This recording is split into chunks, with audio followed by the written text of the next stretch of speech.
નમસ્કાર વિદ્યાર્થી મિત્રો, આજે આપણે ધોરણ 11 કોમર્સ નામાના મૂળ તત્વ ભાગ 1 એમાં પ્રકરણ નંબર 2 વ્યવહારની દ્વિઅસર અને ખાતાના પ્રકાર.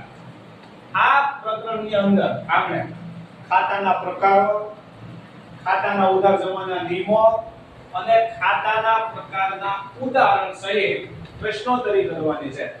તો આપણે વિદ્યાર્થી મિત્રો એક પછી એક વિદ્યાર્થીને પ્રશ્નોત્તરી માટે કહી આપણે. તો સૌપ્રથમ આપણે આદિત્યભાઈ, તમારે જણાવવાનું છે કે ખાતાના મુખ્ય પ્રકાર કેટલા છે? ત્રણ. કયા કયા બેટા? વ્યક્તિ ખાતું, માલ મિલકતનું ખાતું અને ઉપજ ખર્ચનું ખાતું. સરસ, વેરી ગુડ, બેસી જાઓ.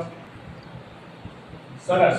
તો હવે આપણે અયનભાઈને કહીશું કે આપણને વ્યક્તિ ખાતાના ઉદાહરણ આપશે. વ્યક્તિ ખાતાના બે પ્રકાર છે, કૃત્રિમ વ્યક્તિ અને કુદરતી વ્યક્તિ. કુદરતી વ્યક્તિમાં વ્યક્તિનું નામ હોય છે, જેમ કે વિજયભાઈનું ખાતું, નીલમબેનનું ખાતું, એવા પ્રકારના. અને કૃત્રિમ વ્યક્તિ જેમાં કોઈ કંપની, સંસ્થા કે સ્ટોર્સનું નામ હોય છે, જેમ કે નયન સ્ટોર્સ, કોઈ શાળા, કોલેજ, હાઈસ્કૂલ વગેરેનું નામ હોય છે. સરસ. સરસ. હવે આપણે યુગભાઈને કહીશું કે યુગભાઈ, માલના ખાતા છે, માલ મિલકતના, એના ઉદાહરણ આપો.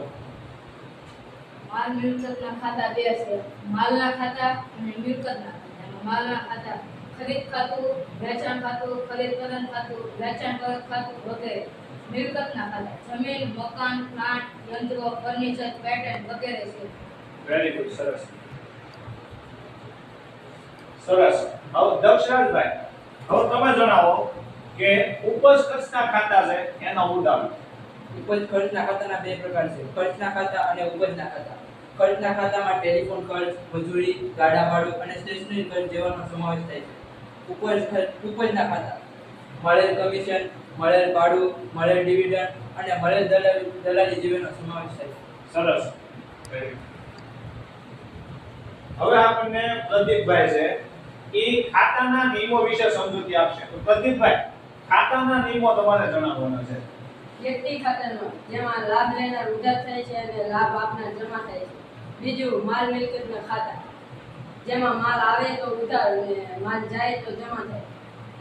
ત્રીજું ઉપજ ખર્ચના ખાતા, ધંધામાં ખર્ચ થાય તો તે ઉધાર થાય છે અને ધંધામાં ઉપજ થાય તો તે જમા થાય. સરસ. તો ખૂબ ખૂબ આભાર વિદ્યાર્થી મિત્રો. દરેક વિદ્યાર્થી મિત્રોને આપણે જે પ્રશ્ન પૂછ્યા છે એના તમે સાચા જવાબ આપ્યા છે, એ બદલ તમારો ખૂબ ખૂબ આભાર. ધન્યવાદ.